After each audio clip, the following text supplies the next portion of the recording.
So the ritual, now you wait until dark, you light a candle, place it on the floor, Better. then you open it up, and you pour Hello? your wife's blood into its mouth.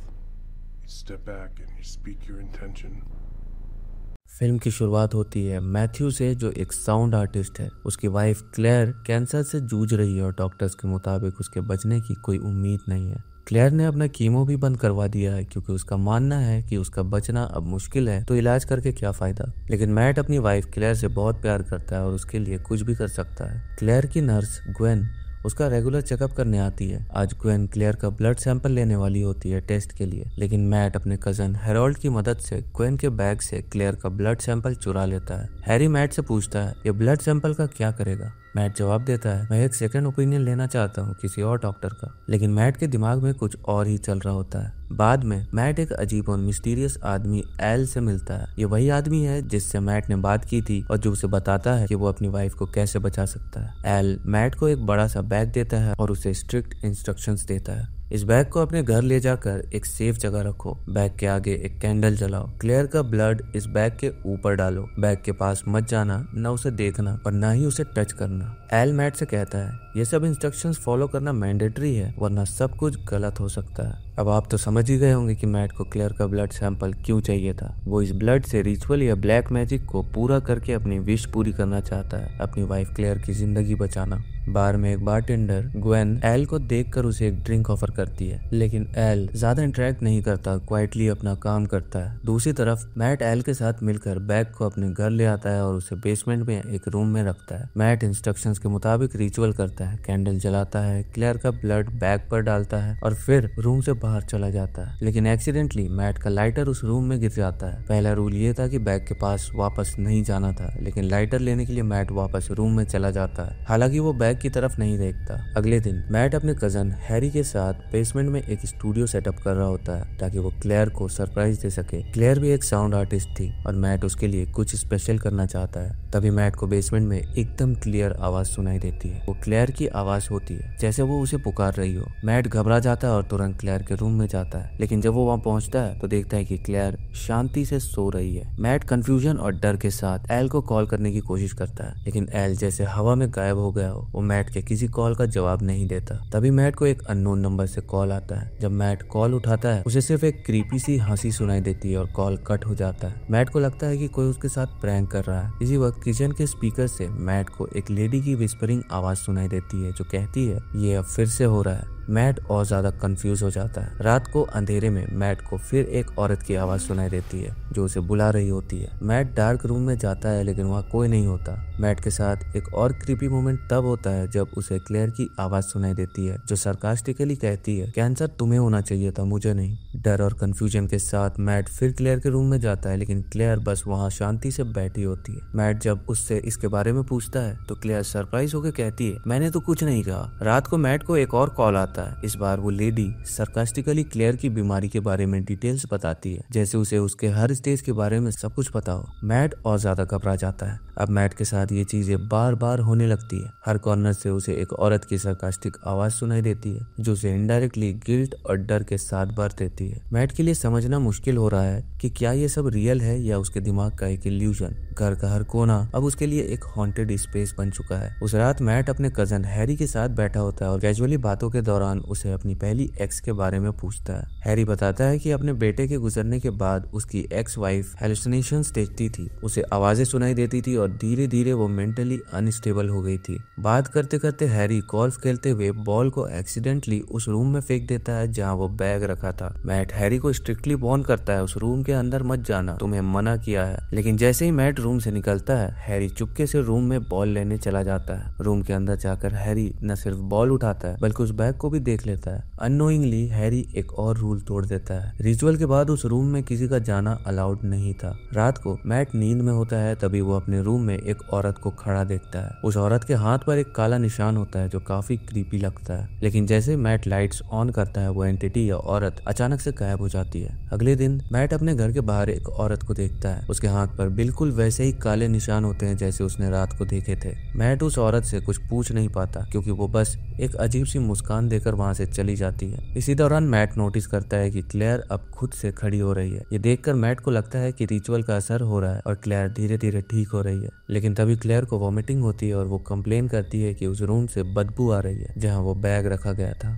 Mat को समझ आ जाता है कि Harry वहां जा चुका है और इस बात पर उसे बहुत गुस्सा आता है। हैरी अभी तक मैट के बिहेवियर को समझ नहीं पा रहा होता। उसे लगता है कि मैट कुछ अजीब कर रहा है और उसका बदलता हुआ एटीट्यूड हैरी को अनकंफर्टेबल कर रहा था। रात में मैट क्लेयर के साथ टाइम स्पेंड कर रहा होता है। तभी उसे क्लेयर का एक ब्यूटीफुल वर्जन दिखाई देता है जो और कोई नहीं वही एंटिटी थी। मैट शॉक में होता है, लेकिन तभी उसकी नजर विंडो के बाहर जाती है जहाँ वो वही औरत खड़ी होती है जो पहले भी उसे दिख चुकी थी। थोड़ी देर बाद मैट एक कुरियर रिसीव करता है जो उसने क्लेयर के लिए एक विग ऑर्डर किया था। कुरियर को अनपैक करते वक्त मैट को एक और बार क्लेयर की एंटिटी दिखाई देती है जो उसे और ज्यादा डरा देती है। मैट को अब एल की मदद की जरूरत होती है, लेकिन एल अभी तक उसका फोन नहीं उठा रहा होता। रिचुअल के बाद क्लेयर की हेल्थ इंप्रूव होती दिख रही थी, लेकिन मैट को लगता है कि क्लेयर के अंदर कुछ चेंज हो रहा है। एक दिन जब क्लेयर किचन में मैट के साथ काम कर रही होती है, मैट नोटिस करता है कि वो क्लेयर नहीं एंटिटी है। उसके हाथ क्रीपी और डिफॉर्म लगते हैं। अब मैट हर जगह उस औरत को देख रहा होता है। कभी वो उसे घर के आसपास दिखती है, कभी उसे अननोन नंबर से कॉल आता है जिसमें एक औरत सरकास्टिकली उसे कुछ न कुछ कहती रहती है। मैट को ये सब रियल लगता है, लेकिन वो कंफ्यूजन और डर के बीच फंसा हुआ होता है। एल से कोई रिस्पॉन्स न मिलने की वजह से मैट और भी ज्यादा हेल्पलेस फील कर रहा होता है और ये सब चीजें उसकी मेंटल स्टेट को डिस्टर्ब कर रही होती है। रात को वो एंटिटी मैट के ड्रीम्स में अटैक करती है। मैट को लगता है कि वो बस एक सपना है, लेकिन तभी वो देखता है कि क्लेयर उसके सामने खड़ी है। क्लेयर उसे कंफर्ट करते हुए उसके करीब आती है और वो दोनों इंटीमेट होते हैं। इंटीमेसी के बाद क्लेयर बाथरूम चली जाती है। तभी मैट के फोन पर एक कॉल आता है। शॉकिंग बात ये थी कि कॉल क्लेयर का होता है। मैट कंफ्यूज हो जाता है क्योंकि क्लेयर बाथरूम में होती है। मैट समझ जाता है कि ये कॉल असली क्लेयर का नहीं था, बल्कि वही एंटिटी का काम था जो क्लेयर का रूप लेकर मैट को मेंटली डिस्टर्ब कर रही थी। उसके बाद मैट उस औरत को घर में ढूंढने लगता है, लेकिन वो जैसे हवा में गायब हो जाती है, उसे कहीं नहीं मिलती। सुबह मैट नोटिस करता है कि क्लेयर अब बिल्कुल ठीक दिख रही थी। ये देखकर मैट बहुत खुश हो जाता है क्योंकि उसे लगता है कि रिचुअल सच में काम कर रहा है। क्लेयर स्टूडियो देखकर भी बहुत खुश होती है और मैट के एफर्ट्स की तारीफ करती है, लेकिन असली बात ये थी कि क्लेयर ने मेकअप किया था और विग पहनी थी, जिसकी वजह से वो हेल्दी लग रही थी। मैट इस बात को समझ नहीं पाता। मैट क्लेयर को रिचुअल के बारे में बताने की कोशिश करता है, लेकिन फिर भी अपने शब्दों को इकट्ठा नहीं कर पाता। इसी बीच नर्स ग्वेन का मैट को कॉल आता है। ग्वेन परेशान होती है क्योंकि क्लेयर की हेल्थ अपडेट उसे नहीं मिल रही थी। मैट ग्वेन से कहता है कि वो क्लेयर को ठीक करने के लिए एक ऑल्टरनेटिव यूज कर रहा है। ग्वेन मैट को समझाती है क्लेयर की हेल्थ इतनी खराब हो चुकी है कि अब कुछ भी करने से उसका बचना मुश्किल है। तुम जो कर रहे हो वो खतरनाक हो सकता है। इस बात के कुछ देर बाद क्लेयर अननोइंगली उस रूम में चली जाती है जहां वो बैग रखा था। बैग के अंदर की एंटिटी क्लेयर को इफेक्ट करने लगती है और उसकी हेल्थ और ज्यादा खराब हो जाती है। मैट घबराकर बैग को घर के बाहर फेंकने की कोशिश करता है, लेकिन बैग अब इतना ज्यादा भारी हो चुका होता है कि वो उसे हिला भी नहीं पाता। बैग अब एक कर्स्ड ऑब्जेक्ट बन चुका था। मैट को समझ आ जाता है कि उसके सारे सवालों के जवाब सिर्फ एल के पास है, लेकिन एल अब भी मैट के कॉल्स का जवाब नहीं दे रहा होता। मैट एल का एड्रेस ट्रेस करने के लिए ट्रू कॉलर का यूज करता है, लेकिन तभी वो एंटिटी उसे क्लेयर की इलनेस की डिस्टर्बिंग इमेजेस दिखाकर और ज्यादा टॉर्चर करने लगती है।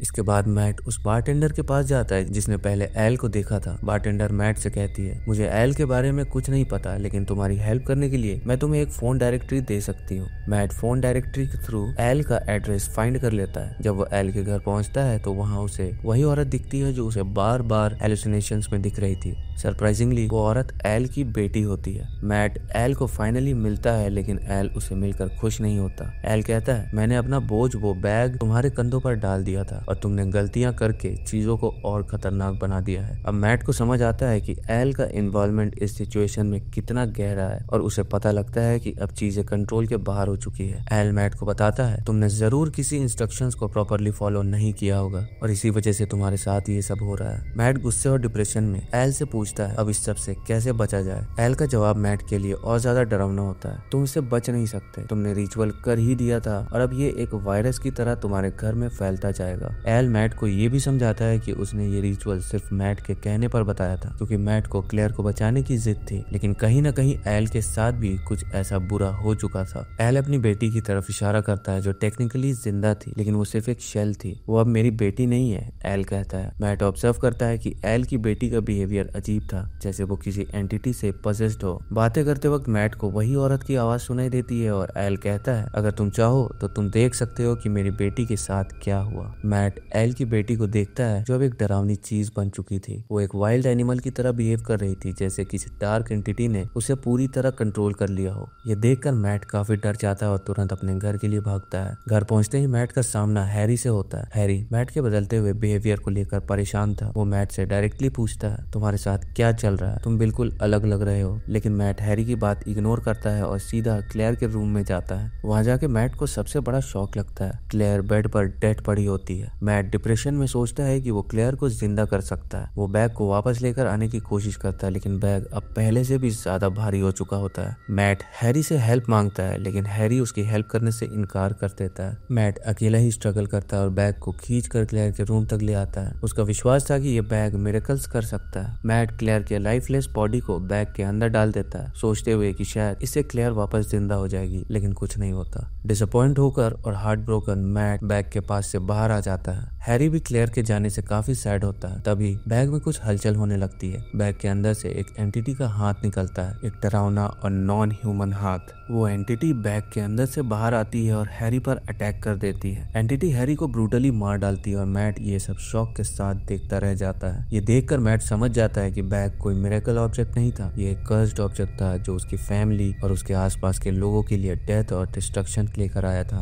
बैग के अंदर जो था उसका असली रूप अब फाइनली दिखाई देता है। वो एक हॉरिफाइंग एंटिटी थी जो क्लेयर का रूप लेकर मैट को मैनिपुलेट कर रही थी, लेकिन ये एंटिटी क्लेयर बिल्कुल नहीं थी। एंटिटी मैट पर अटैक करने की कोशिश करती है। वो क्लेयर की आवाज निकालकर मैट को इमोशनली ट्रैप करना चाहती है। वो मैट के करीब आने और उससे इंटीमेट होने की कोशिश करती है। मैट डर और कंफ्यूजन के बीच एंटिटी को रोकने की कोशिश करता है, लेकिन तभी उसके मुंह में एक अजीब सा लिक्विड सब्सटेंस चला जाता है जो मैट को चोकिंग स्टेट में ले आता है। मैट काफी स्ट्रगल करता है लेकिन अपनी जान बचा लेता है। इसी बीच ग्वेन क्लेयर की हालत देखने मैट के घर पहुंचती है। ग्वेन के नॉक करते ही मैट डोर खोलता है, लेकिन उसका बिहेवियर काफी अननेचुरल लगता है। वो बिल्कुल नॉर्मल एक्ट करता है जैसे घर में सब कुछ ठीक हो। ग्वेन को मैट के बिहेवियर से कुछ अजीब लगता है क्योंकि मैट काफी क्रीपी और सस्पिशियस लग रहा होता है। वो एग्जैक्टली एल की बेटी की तरह बिहेव कर रहा था। अब वो भी उस एंटिटी के अंडर कंट्रोल था। मैट ग्वेन को क्लेयर से मिलने नहीं देता और कहता है वो सो रही है, अभी डिस्टर्ब मत करो। मैट ग्वेन से अपनी विशेष के बारे में बात करता है और कहता है कि कुछ विशेष सच में पूरी होती हैं और ये बैग मेरी हर विश को पूरा कर रहा है। क्लेयर को ठीक करके बैग ने मुझे वो दे दिया जो मैं चाहता था। ग्वेन को लगता है कि कुछ तो सीरियसली गलत हो रहा है। वो चुपके से क्लेयर के रूम में जाती है, लेकिन तभी वो एंटिटी ग्वेन को अपना शिकार बना लेती है। एंटिटी ग्वेन को पकड़कर अपने साथ ले जाती है और ग्वेन का ब्रूटली एंड हो जाता है। इसके बदले में वो एंटिटी मैट की विश को फुलफिल करती है, क्लेयर को वापस जिंदा करके।